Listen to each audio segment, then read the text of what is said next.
Olá, tudo bom com vocês? Bom, hoje a gente está com participação mega especial aqui no canal do Renascendo Após a Maternidade. Hoje é dia de Bianca Responde. Eu selecionei uma resposta onde a gente vai falar sobre saúde emocional, que é um tema que eu trago cada vez mais aqui no canal. E hoje eu chamei reforços, né, para a gente conversar sobre isso, em especial sobre o adoecimento psíquico que pode acontecer nesse período puerperal, que é a ansiedade.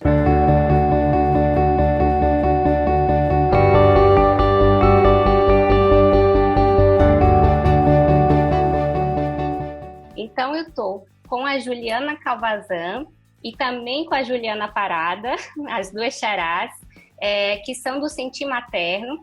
Elas são mães e são psiquiatras com foco na área perinatal. Sejam muito bem-vindas as duas aqui ao canal. É um prazer tê-las conosco para falar de um assunto tão importante que é a saúde emocional, a saúde mental. Em especial, o nosso foco de hoje é a ansiedade, né? Queria que vocês se apresentassem um pouquinho melhor aí para o público. Ju?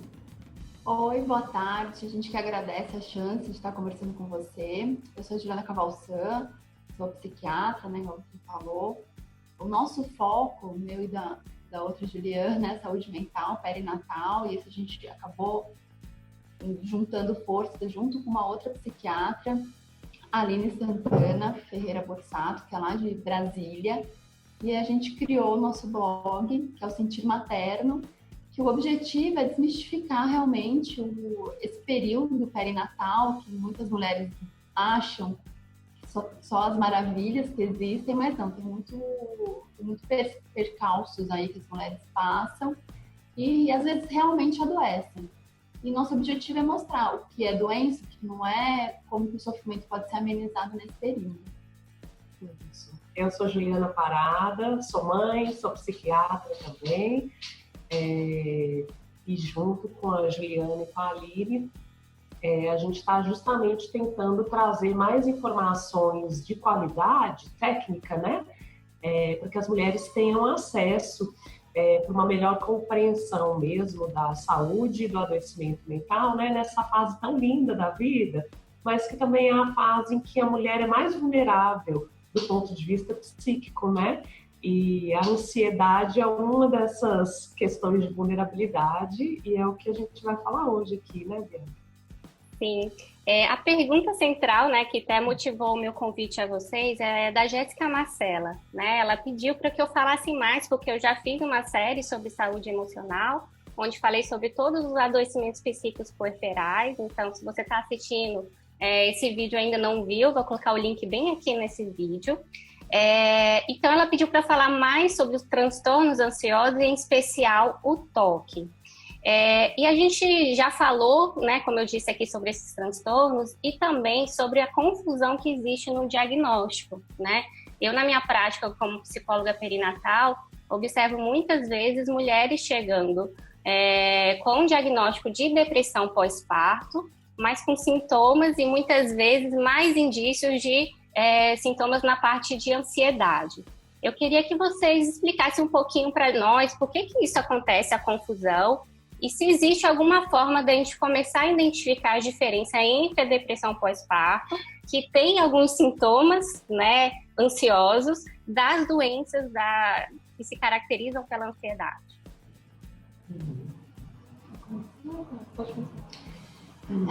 Essa confusão diagnóstica não é só no período perinatal, né? Outras fases da vida, que tem um paciente que tem um sintoma depressivo, às vezes vem junto com sintomas ansiosos também.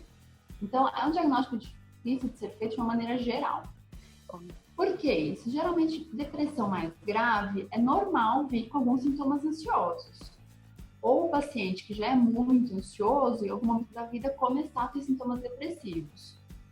Então, o único jeito realmente de fazer esse diagnóstico é traçar aí uma linha desde o início dos sintomas, como a pessoa foi evoluindo para conseguir fechar. Não tem muito segredo, não tem uma ferramenta, nada, um teste que você aplique que vai te dar essa resposta. No período perinatal, também, mulheres deprimidas grávidas têm sintomas ansiosos, mas aí o que vai mudar é o conteúdo. Então é tudo mais relacionado ao bebê. Então são aquelas mães que ficam muito preocupadas se o bebê está bem, se o bebê está respirando, que vai checar a todo instante, põe um espelhinho ou a mão no nariz do bebê para ver se realmente só está dormindo ou se está acontecendo alguma coisa no berço. Ou vem muito pensamento de fazer mal à criança. Aí a gente tem que ser muito criterioso para determinar a gravidade desse pensamento. É muito comum mães ansiosas, enquanto está cuidando, dando banho, amamentando, vir o pensamento que pode fazer algum mal ao bebê. Jogar pela janela, prender a respiração de alguma maneira. No banho vem o pensamento, se a criança agora morrer afogada.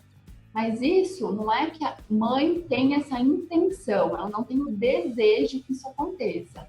Isso é o pensamento intrusivo, que é a obsessão, quando a gente fala do toque, é transtorno obsessivo compulsivo. Quando vem o pensamento que entra na cabeça da pessoa, ela não tem controle e ela reconhece como absurdo, isso é uma obsessão. Isso é muito comum. Então, diferente de uma mulher que não acha absurdo isso, aí a gente tem que ficar de olho. Provavelmente é um transtorno psicótico, é uma outra categoria, é uma outra gravidade. Tá? Pode ser incrível, mas isso é muito comum. Esse pensamento de que a gente poderia fazer algum mal ao bebê acontece na maioria das mães ansiosas e nas deprimidas também. Então, as mulheres têm vergonha de falar isso porque, no momento nenhum, elas querem causar algum mal à criança. Mas esse pensamento vem, sim, é muito comum. Na prática clínica, a depressão e a ansiedade frequentemente andam de mãos dadas, né? Assim, então, é muito difícil fazer uma separação categorial certinha. Mas eu tenho a impressão que o que acontece é que, felizmente, pelo menos com relação à depressão perinatal, é um assunto que tem sido trazido mais à tona, que de alguma forma os profissionais estão mais atentos.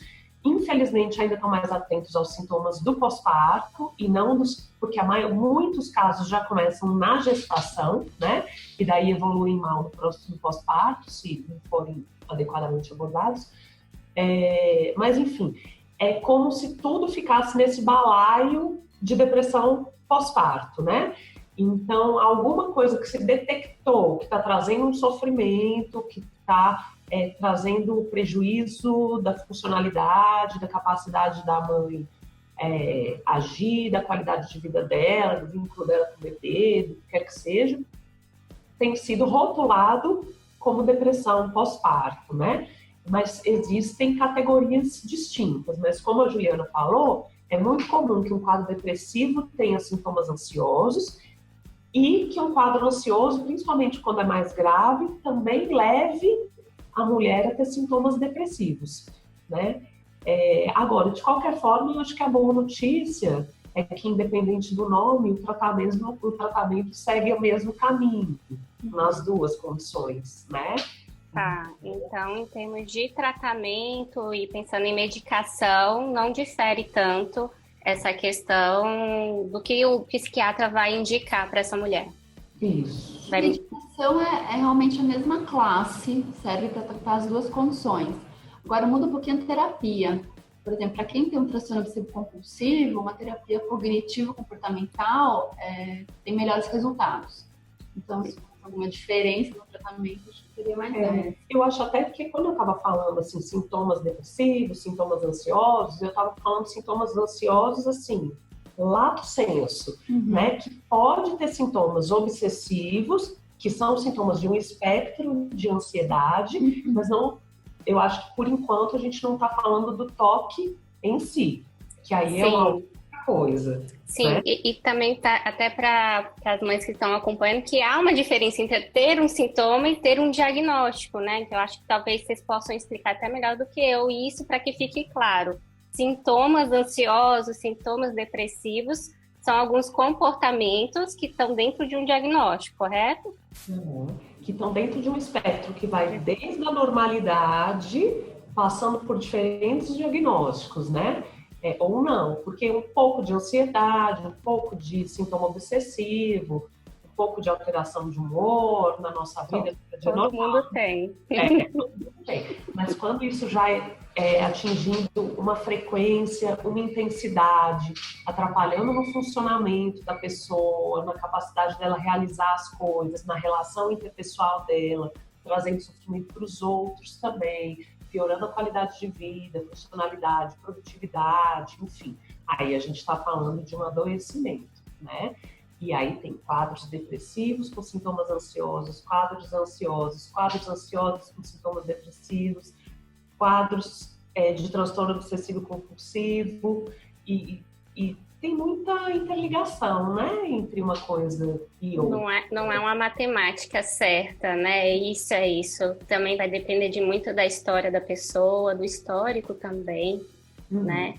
E aí, com relação a tudo isso que a gente está conversando e também com relação a isso que você colocou, da depressão pós-parto, ainda bem está sendo bem divulgada, mas que também por isso, né, meio que tudo que virou depressão pós-parto, eu sempre falo para a gente procurar um profissional que seja especialista na área perinatal, até porque muitas das coisas que acontecem nessa área, nessa parte da nossa vida, poderia ser considerado um adoecimento ou algum sintoma num período que não fosse perinatal, mas que às vezes para o período perinatal faz todo sentido, né? Então, me conte como é que é isso em termos de psiquiatria. Existe formação, cursos? Como que os psiquiatras estudam o período perinatal e se existe essa especialização, se as pessoas que estão nos vendo conseguem achar um psiquiatra que atue nesse momento da vida? Não existe uma formação, uma especialização formal. Não existe assim ou depois que você acaba a psiquiatria, para fazer um curso específico, isso não existe ainda. O que existe são centros em que as pessoas acabam estudando mais isso, tendo uma experiência, lendo artigo e se comunicando, e fazendo congresso, tendo um simpósio, isso existe, né? Isso existe no Brasil inteiro, em São Paulo, aqui em Minas, Recife, no Sul, isso tem. Mas informalmente, não. Eu acho até que esse é um campo de atuação que está crescente. E a comunidade científica internacional já tem até levantado a questão da necessidade de existir uma subespecialidade dentro da psiquiatria que foque nesse período perinatal.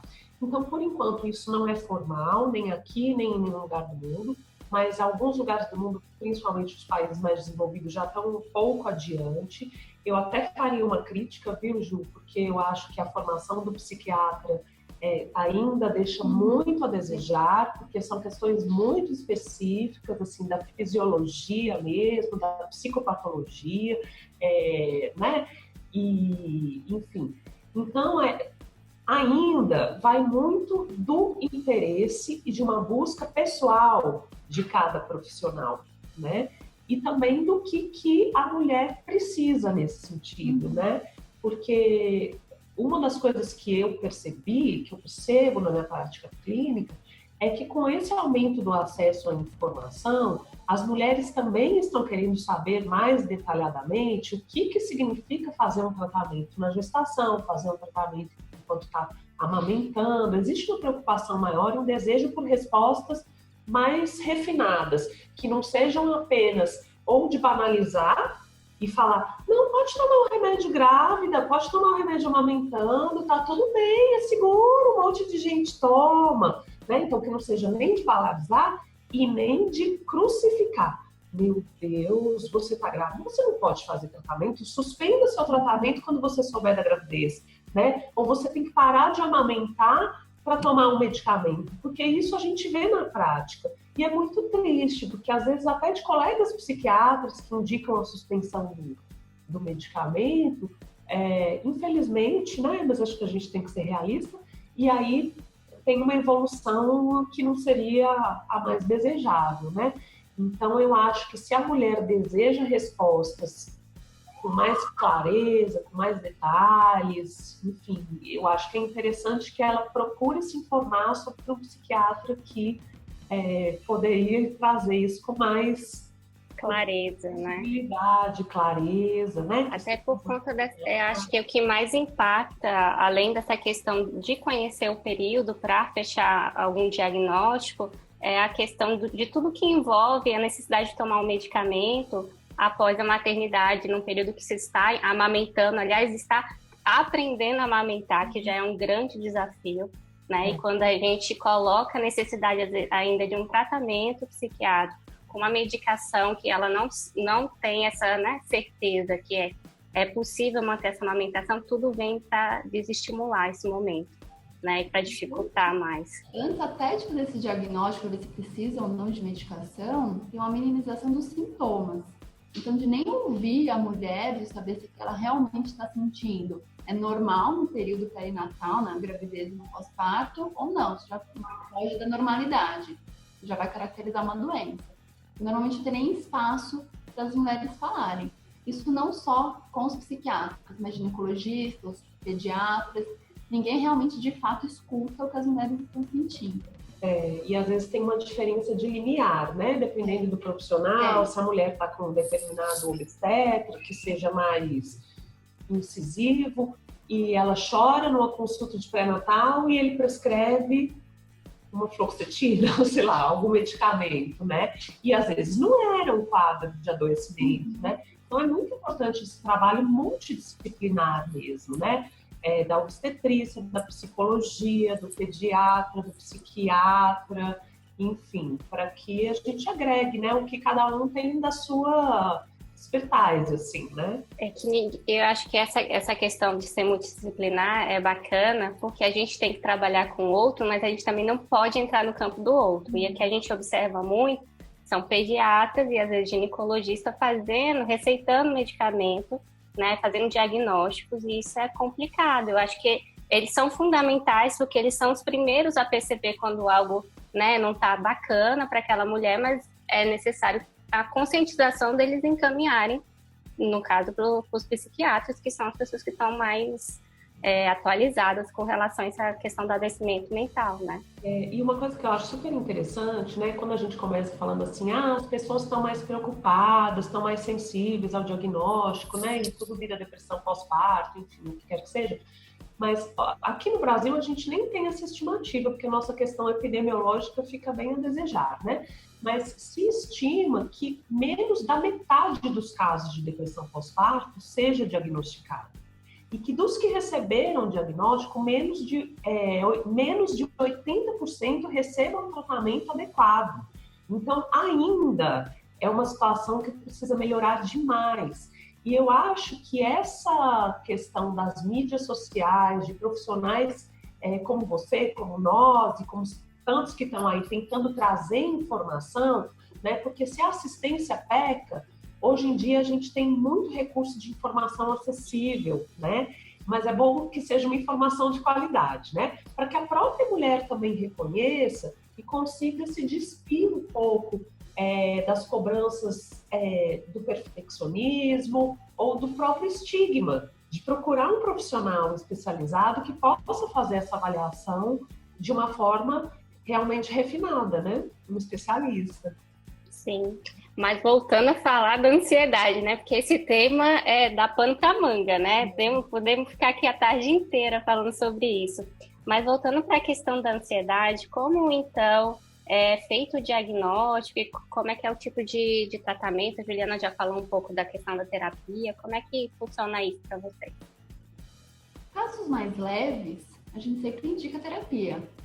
Ou outras medidas, como atividade física, que tem uma evidência mostrando que ela realmente faz o tratamento para casos leves, não precisa de medicação, nada disso.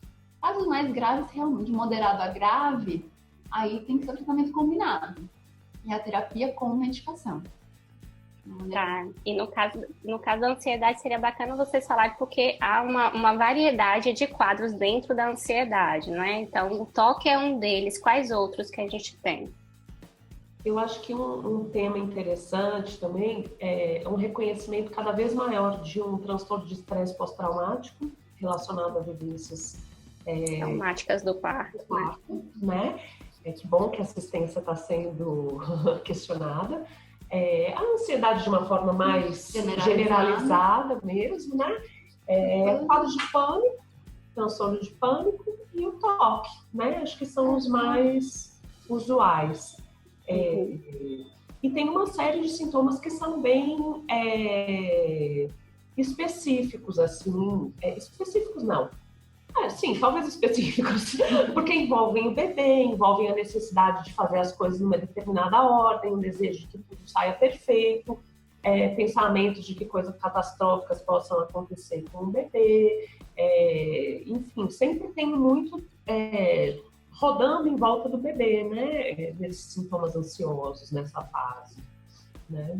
Agora, é bacana a gente deixar claro que as mães que estão passando por ansiedade puerperal e até mesmo pela depressão pós-parto, dificilmente elas cometem algo com o bebê, apesar dos sintomas girarem em torno do bebê, né? Porque existe muito dessa questão, né? As pessoas, quando já são diagnosticadas com algum adoecimento nesse período, a sociedade como um todo quer salvar o bebê, né? Às vezes afasta a mãe desse bebê com esse medo.